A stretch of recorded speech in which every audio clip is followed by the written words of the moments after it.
Welcome back to my channel Knowledge Chronicle.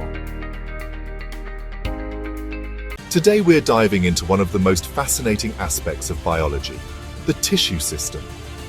Did you know that the tissues in plants are not just about structure, but are key to survival, adaptation, and growth? Stick around, because we're going to break this down in a way you've never seen before.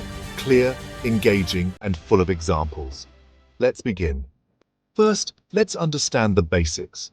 Tissues in plants are groups of cells that work together to perform specific functions. These tissues vary based on their location in the plant body, their structure, and their function. But here's the exciting part. These tissues come together to form tissue systems.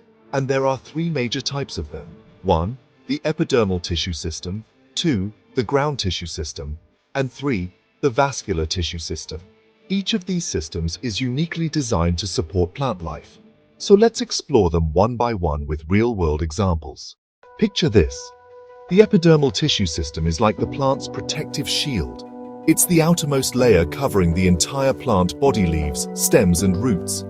It's made up of epidermal cells, stomata, and special appendages like trichomes and root hairs. Let's break this down further. Epidermis. This is a single layer of tightly packed cells. Imagine bricks in a wall, forming a continuous protective barrier. These cells are parenchymatous. They have a thin layer of cytoplasm and a large vacuole. Cuticle. To prevent water loss, the outer layer of the epidermis is often coated with a waxy cuticle. Think of it as a raincoat for the plant. However, roots don't have this layer because they need to absorb water. Stomata. Now this is where it gets interesting. Stomata are tiny pores in the epidermis of leaves. They regulate water loss, transpiration, and allow gas exchange. Each stoma is controlled by two guard cells, which can open and close the pore. For example, in grasses these guard cells are dumbbell-shaped, whereas in other plants they're more bean-shaped. How cool is that? Trichomes and root hairs.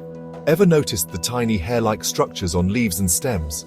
Those are trichomes. They can be branched or unbranched, soft or stiff, and sometimes even secretory. They help reduce water loss and protect the plant. Similarly, root hairs, which are unicellular, play a critical role in absorbing water and minerals from the soil. Example, take a cactus for instance. Its thick cuticle and specialized trichomes help it survive in dry, arid conditions by minimizing water loss. Moving on, we have the ground tissue system. Think of this as the plant's workspace and storage unit. It includes everything except the epidermis and vascular tissues. It's made up of three types of simple tissues. 1. Parenchyma.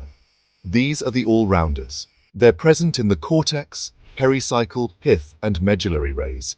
In leaves, they form the mesophyll, which is packed with chloroplasts for photosynthesis. 2. Collenchyma. Found mainly in young stems and leaves, collenchyma provides flexibility and support, allowing plants to bend without breaking. 3. Sclerenchyma. These are the tough guys. With thickened cell walls, they provide mechanical support. Example, think of celery stalks. The crunchy strands you notice are collenchyma tissues, providing both strength and flexibility. Now, the star of the show, the vascular tissue system. This system is all about transport. It consists of two main tissues. Xylem transports water and minerals from roots to the rest of the plant. Phloem transports food from leaves to other parts of the plant. Together, they form vascular bundles, and these bundles are arranged differently based on the plant type. 1. Open vascular bundles. Found in dicots, these have cambium between xylem and phloem, enabling secondary growth. For example, the woody stems of trees. 2. Closed vascular bundles. Found in monocots such as grasses, which don't undergo secondary growth. Arrangement types radial. Xylem and phloem are arranged on separate radii like in roots. Conjoint. Xylem and phloem are on the same radius, common in stems and leaves. Example. Consider a tree. Its xylem forms the wood, conducting water, while the phloem forms the inner bark, transporting nutrients. And there you have it. The tissue system in plants, explained in a way that's easy to understand and fascinating to explore.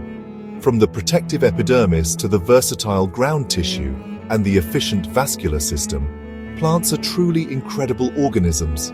If you found this video informative, Make sure to like, share, and subscribe to Knowledge Chronicle. Your support helps us create more valuable content just for you. Thank you for watching, and see you in the next video.